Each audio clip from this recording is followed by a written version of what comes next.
오늘 우리는 이 사도행전 15장 말씀을 통하여 기독교 역사상 최초로 열린 예루살렘 교회 회의, 예루살렘 공회에서 과연 첫 번째 그들이 내린 결정은 과연 무엇인가? 그리고 예루살렘 교회가 결정을 내리는 방식과 원리는 무엇이었는가? 그리고 예루살렘 공회가 오늘날 우리의 삶에 어떤 영적인 교훈을 주는가? 이 세 가지 문제에 대해서 살펴보도록 하겠습니다. 첫 번째 우리가 살펴볼 질문은 예루살렘 공회가 내린 결론은 과연 무엇인가입니다. 여러분, 예루살렘 교회가 회의를 했는데 그들이 내린 결론은 무엇이겠습니까? 이 예루살렘 교회가 모인 이유는 유대 예루살렘으로부터 내려왔다는 유대 그리스도인들이 안디옥에 와서 여러분들이 예수를 믿지만 모세 율법을 행하고 할례를 행해야 구원을 받습니다 라고 말한 것이 문제가 되었습니다. 그래서 예루살렘에게 교회에게 이 문제가 알려졌고 예루살렘 교회에서는 회의가 열렸습니다.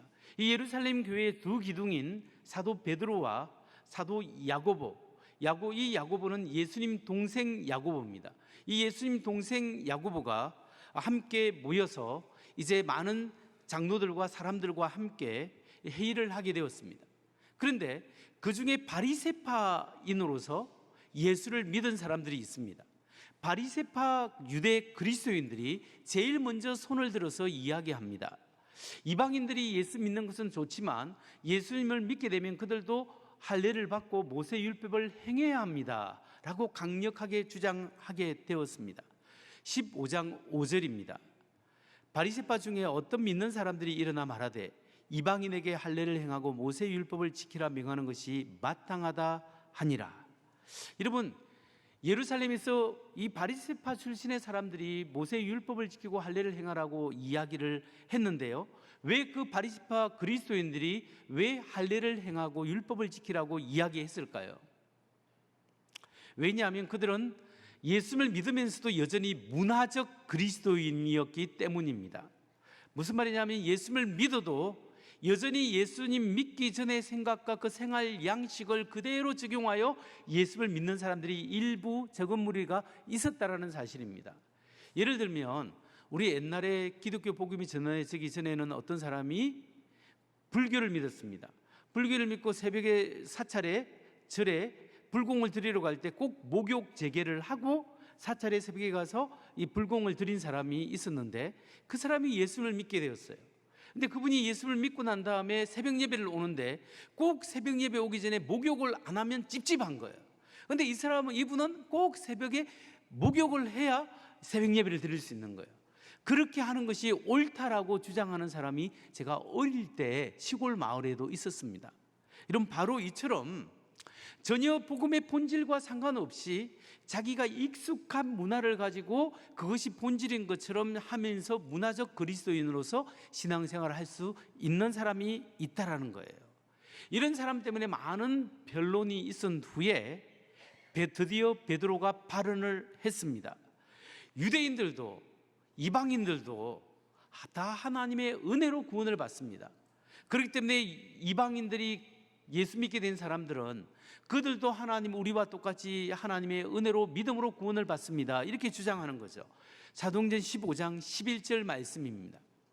그러나 우리는 그들이 우리와 동일하게 주 예수의 은혜로 구원받는 줄을 믿노라 하니라. 베드로가 자기가 그렇게 우리 모든 사람이 믿음으로 은혜로 구원을 받는다 이렇게 주장을 하고 난 후에 바울과 바나바가 또 발언합니다. 15장 12절입니다.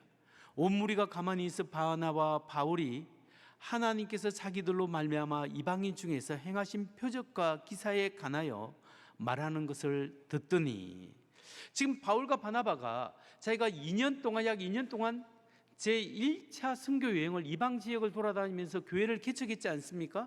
그때 하나님께서 복음을 전하니까 하나님께서 성령을 그들에게 내려주시고 놀라운 표적과 기사를 지금 예루살렘 성도들이 경험했던 것처럼 그들도 똑같이 경험했습니다. 이 체험담을 증거했습니다. 이렇게 증언하고 난 다음에 교회의 중심이었던 야고보, 이 야고보는 예수님의 동생 야고보인데 굉장히 의인으로서 기도를 많이 했습니다. 얼마나 기도를 많이 했냐면 이 무릎이 낙타 무릎이 될 정도로 딱딱해질 정도로 굉장히 기도를 많이 한 사람이고 별명이 의인 야고보입니다. 이 야고보가 베드로와 함께 예루살렘 교회의 중심적인 역할을 하고 있었는데 야고보가 일어나서 발언을 합니다. 이 야고보가 아모스의 예언을 인용하면서 하나님께서 이방인들이 돌아오게 될 것이라는 그 예언의 말씀이 지금 이루어졌습니다 라고 말씀으로 확인하면서 내린 결론이 있습니다. 그래서 예루살렘 교회 회의에서 내린 결론이 뭐냐? 그게 예루살렘 사도행전 15장 28절과 29절에 나오고 있습니다. 같이 한번 읽어볼까요? 시작. 성령과 우리는 이 요긴한 것 외에는 아무 짐도 너희에게 지우지 아니하는 것이 옳은 줄 알았노니 우상의 제물과 피와 목매어 죽인 것과 음행을 멀리할지니라. 이에 스스로 상가면 잘되리라. 평안함을 원하노라 하였더라. 아멘. 이 예루살렘 공회에서 내린 결론은 구원은 하나님의 은혜로 얻는 것입니다. 믿음으로 얻는 것입니다. 그렇기 때문에 이방인들에게 율법의 짐을 씌우는 것은 합당치 않습니다 라는 것과 또 하나는 4가지 금지사항 삼가할 것을 이야기합니다. 그것은 우상의 제물과 피와 목매어 죽인 것과 음행을 삼가하라 이렇게 덧붙여서 이야기합니다. 그런데 우리가 이 예루살렘 공회의 결정에 주목해야 될 것이 한 몇 가지 있는데요, 그 중에 한 가지가 뭐냐 하면 이방인이나 유대인이나 모두가 예수님을 믿는 믿음으로 구원을 받는다. 이게 굉장히 중요합니다. 여러분, 우리가 이 자리에서 예배를 드리고 하나님의 자녀로 예배를 드릴 수 있는 것은 나의 행위가 아니라 예수 그리스도의 십자가의 보혈의 피공로 때문입니다. 그 누구도 자기의 행위로 하나님 앞에 나올 수가 없습니다. 예수 그리스도의 십자가의 은혜와 그 보혈의 피를 믿는 믿음 때문에 우리가 신앙생활하고 천국의 소망을 가지고 하나님 나라를 향하여 살고 있다는 거예요. 여러분, 만일에 첫 번째 예루살렘 공회에서 믿음으로 은혜로 구원을 받지 않는다라고 이야기하면서 율법을 함께 할례를 함께 행해야 된다라고 결정했으면 오늘 우리 청주 서문교회 이름이 바뀔 수 있어요. 청주 서문 할례교회 이렇게 바뀔 수 있고요, 은혜와 진리가 아니라 은혜와 율법교회, 은혜와 할례교회 이런 이름들이 많이 있을 거예요. 그런데 오직 우리는 하나님의 은혜로 믿음으로 구원을 받는다. 이것이 마틴 루터가 종교개혁을 일으키기 훨씬 이전에 최초로 열린 예루살렘 공회에서 결정을 해놓은 사항입니다. 그러나 하나님께서 그렇게 하게 했다라는 것, 이건 너무나 중요합니다. 여러분, 하나님의 은혜로 구원을 받는 줄 믿으시기 바랍니다. 또 하나, 예루살렘 공회 결정에서 중요한 것은, 자세히 살펴볼 것은 우상의 제물과 피와 목매어 죽인 것과 음행을 삼가라 라는 결정입니다.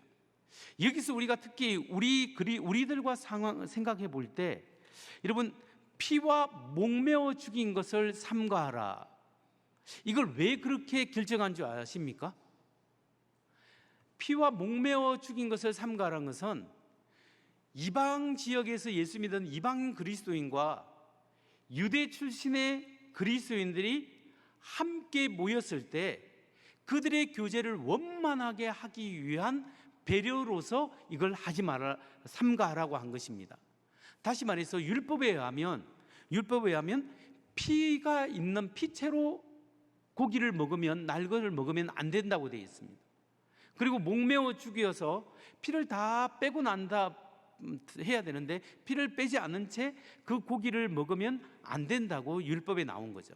그러니까 이 사람들이 예수님을 믿어도 음식은 가립니다. 그러니까 이 음식을 가리는데 피가 있거나 그런 음식들을 이렇게 가리는데, 예를 들어서 이방 지역에서 그리스도인 된 사람과 유대에서 그리스도인 된 사람이 함께 교제하고 함께 기도하려고 하는데, 식탁 교제를 하는데 유대인들이 꺼려하는 그 음식을 내놓고 같이 먹읍시다 하면 어떻게 되겠습니까? 여기에 거시기하다라고 생각할 수 있는 거예요. 그러니까 사람들이 그것을 배려해주고 고려해주라, 그리고 여러분들이 이방 지역에서 또 혹시 유대인들에게 그 복음을 전할 때도 이런 문제를 삼가하면 서로 충돌이 없고 원만하게 복음을 전할 수 있게 됩니다 라는 차원에서 예루살렘 교회가 그 피와 목매어 죽인 고기를 먹지 말라라고 이야기한 겁니다. 그런데 이런 결정은 오늘 살아가는 우리와는 약간의 거리가 있다라고 생각할 수 있겠죠. 그런데 오늘날 우리와 많이 상관 있는 것이 있습니다. 그게 뭘까요? 그게 바로 우상의 제물과 음행을 멀리하라. 이것은 우리에게 실질적으로 중요한 문제입니다. 여러분, 왜 예루살렘 공회에서 우상의 제물을 멀리하라 라고 이야기했을까요? 그것은 그 당시 그리스 로마 지역의 사회 특성을 살펴보면 잘 알 수가 있습니다. 그리스 로마 지중해 해안의 각 도시들은 마을마다 될 수 있으면 신전이 있었습니다. 웬만한 곳은 다 신전이 있는데 다신교, 여러 신을 섬기는 신전이 있었고, 신전에는 사제, 이렇게 목회자 같은 사제 계층들이 있었습니다. 많은 사람들이 그 마을은 다 신전 중심으로 돌아가기 때문에 신전에 때때로 다 동물이나 어떤 제사를 드립니다. 제사를 드려서 음식을 다 만들어서 같이 신에게 바치고 함께 먹고, 그리고 즐기고 난 뒤에 맨 마지막에 제의는 음란한 행위를 하는 그런 것으로 제의가 마치는 경우가 허다했습니다. 그런데 보십시오, 그 가운데서 어떤 사람이 예수님을 믿게 되었습니다. 이 예수 믿은 사람이 친구와 함께 오늘 밥 먹으러 가자. 어디에? 다신교 신전에 가서 그 우상에게 섬긴 예식을 하고 난 다음에 거기에서 나온 음식을 같이 함께 밥을 먹고 즐긴다면 이걸 하나님이 온전히 하나님을 섬기는데 지장이 있게 되는 거죠. 그래서 이런 비신앙적 행위를 하지 말아라, 이렇게 조언을 하고 금지하고 있는 것입니다. 그렇다면 여러분, 이렇게 우상의 신전에 참여해서 우상의 음식을 먹지 않는 것과 오늘날 우리와는 무슨 상관이 있겠습니까? 오늘 우리가 우상의 음식에 참여하는 경우는 어떤 경우일까요? 여러분, 현대인이 범할 수 있는 우상 숭배란 과연 무엇이겠습니까? 우상 숭배라고 하는 것은 꼭 돌이나 어떤 금이나 바위나 어떤 나무에 대고 절을 한다고 하는 것으로 우상 숭배를 한다, 이렇게 표현할 수는 없습니다. 우리 그리스도인에게서 우상이란 하나님보다 더 마음에 드는 것, 하나님보다 더 귀중히 여기는 것, 그게 나의 우상이 될 수 있는 겁니다. 하나님보다 더 의지하고 하나님보다 내가 더 소중히 여기고 하나님보다 더 그것을 추구하는 것, 그것이 바로 나의 우상이 될 수 있는 거예요. 그래서 종교개혁자 마틴 루터는 이렇게 우상에 대해서 정의를 했습니다. 우상을 가진다는 것은 우리가 온 마음으로 그를 신뢰하고 믿는 것 외에 아무것도 아니다. 당신의 마음이 의지하는 것이 진정으로 당신의 하나님이다. 당신의 마음이 의지하는 것이 진정으로 당신의 하나님입니다. 여러분, 우리가 지금 하나님을 믿으면서도 더 많이 걱정하고 더 많이 의지하고 더 많이 중요하게 여기는 그것이 나의 우상이 된다는 것입니다. 여러분, 따라서 오늘날 우리가 우상의 음식에 참여한다는 것은 하나님이 아닌 다른 것에 인생의 낙을 누리고 하나님보다 다른 것을 더 의지하고 하나님 은혜 가운데 참된 기쁨과 안식과 인생의 의미와 목적을 추구해야 되는데, 내가 하나님을 제쳐두고 다른 것, 그것이 내가 원하는 그 명예, 내가 원하는 그 직장, 내가 원하는 그 집, 그 차, 그 재물, 그것을 성취하고 이걸 하면 나에게 인생에 낙이 있고 기쁨이 있고 내게 행복을 가져다 주겠거니 하고 그것 추구하는 모습이, 그래서 그것을 통하여 나의 인생의 기쁨을 느끼려고 하는 것이 오늘 우리가 우상의 제물에 참여하는 모습으로 나타나는 것이 아니겠습니까? 여러분, 지금까지 여러분은 무엇을 가장 귀중하게 여기면서 살아가고 있습니까? 나는 내 인생에 무엇을 가장 귀중히 여기고 나는 내 인생을 무엇을 위하여 살아가고 있는가를 생각하고 해야 합니다. What is your priority? 당신의 우선순위는 무엇입니까?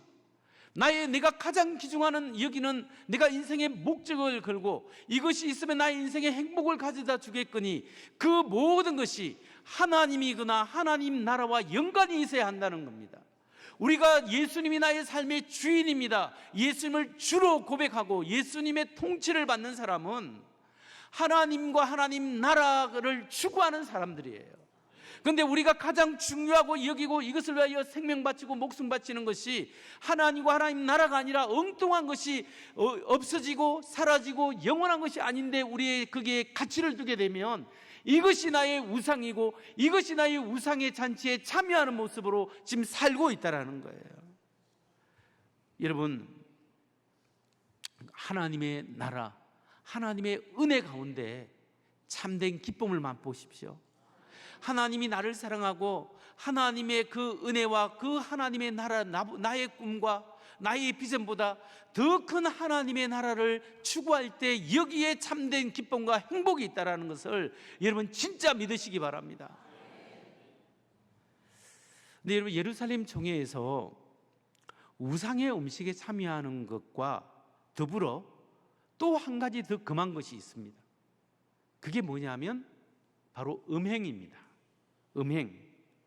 그 당시 그리스 로마 지역에는 굉장히 사회적 문화가 음란했습니다.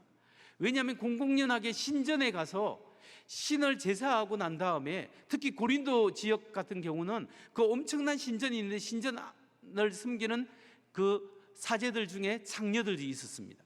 그래서 그들과 함께 마지막 그 제의가 음란한 행위, 문란한 성행위를 함으로써 그 제의를 마치는 경우가 있었습니다.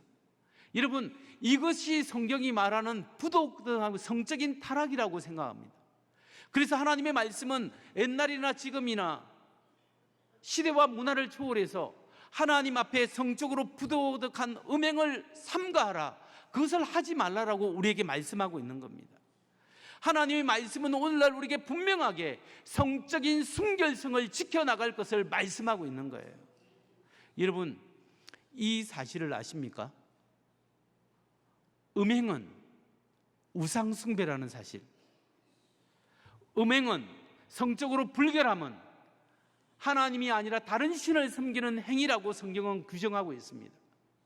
사도 바울은 에베소서 5장 5절에서 이렇게 말씀합니다. 세 번역으로 보면, 여러분은 이것을 확실히 알아두십시오.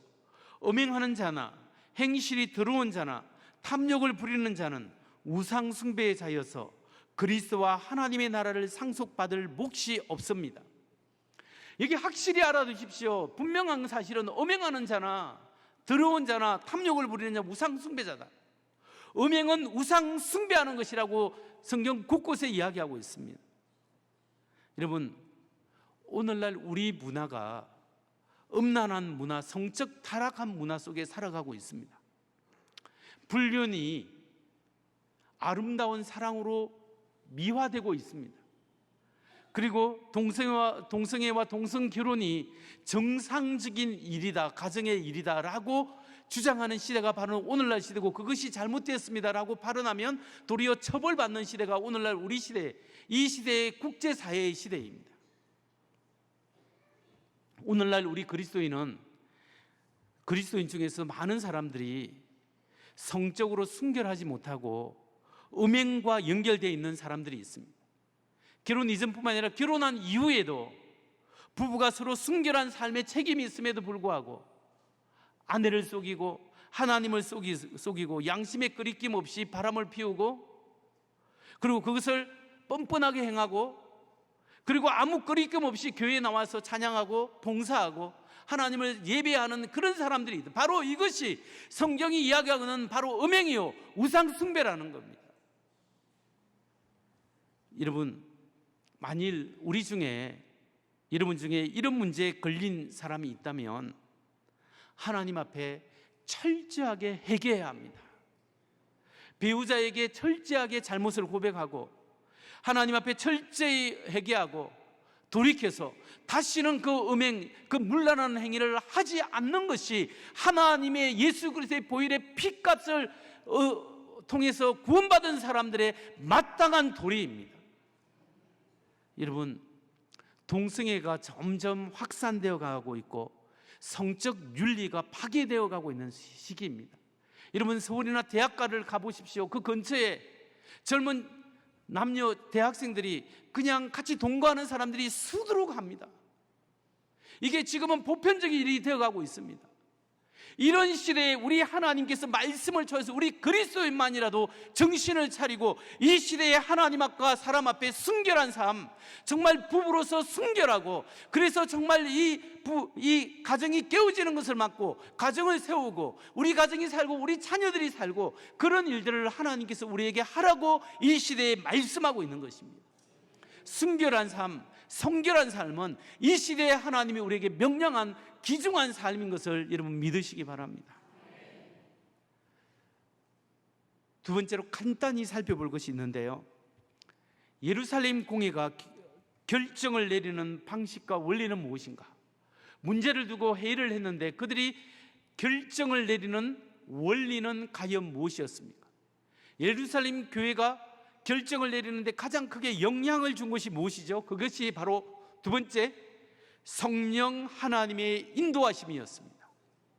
성령님의 인도하신 가운데 그들은 그들의 체험을 돌이켜보았고 그 체험을 하나님의 말씀과 견주어서 확인하게 되었습니다. 그래서 결정한 것이 성경의 결정 원리였습니다. 여러분, 예루살렘 교회에 문제가 왔습니다. 이방인들도, 이방 그리스도인들도 율법을 지켜야 되고 할례를 행해야 하는가? 이 문제를 두고 교회에서 토론을 했을 때 믿음이 적거나 하나님 말씀을 아직 온전히 이해하지 못한 바리새파 사람들은 주장을 했습니다. 할례와 율법을 지켜야 한다. 그때 베드로 사도가 나서서 이야기했습니다. 10년 전에 자기의 체험을 이야기합니다. 10년 전쯤에 하나님의 성령이 강하게 자기를 붙들어서 보자기를 보는 환상을 보게 했고, 저 고넬료, 이방인 백부장 고넬료 집에 가서 하나님의 말씀을 전하게 됐고, 그들에게 복음을 전했을 때 그들이 유대인 우리와 똑같이 성령이 이방인 가족들에게 다 내린 것을 내가 확실히 보았습니다 라고 증언을 하는 거예요. 그 증언이 끝나고 나면 바울과 바나바가 2년 동안 이방 지역에 돌아다니면서 복음을 전했을 때 성령이 임했고 각 사람들이 예수 그리스도의 믿음과 은혜로 구원받는 것을 봤습니다. 그리고 하나님의 놀라운 표적과 기사와 역사가 일어났습니다. 증언을 했습니다. 그리고 그 마지막으로 예수님의 동생 야고보, 의인 야고보가 아모스 말씀, 하나님의 말씀을 이야기하면서 바울의 체험과 바울의 경험과 바나바의 경험이 오늘 이 말씀에 일치합니다. 그렇기 때문에 오늘 우리는 결론을 내릴 수 있습니다 라고 하면서 성령을 의지하여 결론을 내린 것이 바로 15장 28절 말씀을 다시 봅니다. 같이 읽겠습니다. 시작. 성령과 우리는 이 요긴한 것들 외에 아무 짐도 너에게 지우지 아니하는 것이 옳은 줄 알았. 자, 결론입니다. 이 결론할 때 성령과 우리는 이라고 이야기합니다. 여러분, 사람들이 회의를 했어요. 사람들이 모여서 회의를 했는데 우리가 회의에서 결정사항은 이것입니다 라고 써야 되는데 성경은 성령과 우리는 이라고 이렇게 결정을 했습니다 라고 이야기하는 거예요. 이게 뭘 이야기하는 거예요? 예루살렘 교회는 최소한 성령 하나님을 회의할 때 의지했고 성령 하나님의 인도함을 받았고 성령 하나님의 인도하심대로 결정을 했다라는 사실이에요. 저는 이것을 보면서 우리가 하고 있는 오늘날 각종 회의가 성령의 인도하심을 받는 회의가 되었으면 정말 좋겠습니다. 사람들이 모여서 사람들이 회의를 하지만 최소한 교회 안에 하나님의 일을 감당할 때는 이 결정 속에 하나님의 인도하심을 받는 사람들이 되어야 합니다. 그러면 여러분, 제가 여러분이 권유합니다. 여러분의 개인적인 결정을 위해서 성령을 의지하십시오. 여러분의 가정의 문제를 두고 성령 하나님께 기도하십시오. 성령에 이끌리는 결정을 하십시오. 우리 교회 각 기관이 있는데 각 기관에서 회의를 할 때 인간적인 생각이 아니라 하나님이 뭘 기뻐하실까? 성령님이 과연 이것을 기뻐하실까? 성령을 의지해서 회의하시기 바랍니다. 저는 우리 당회가 그렇게 되기를 원하고 우리 직원회가 그렇게 되기를 원하고 1년에 한 번씩 하는 우리 사무총회가 하나님의 성령에 이끌려서 하는 그런 총회가 되기를 간절히 바랍니다. 여러분, 우리 삶 속에 하나님의 말씀과 성령께서 주시는 그 은혜의 체험이 우리의 삶의 기준이 되어야 되는 거예요. 성령의 인도하심이 우리 말씀을 통하여 역사하실 때 우리가 안전하게 결정할 수 있는 줄 믿으시기 바랍니다.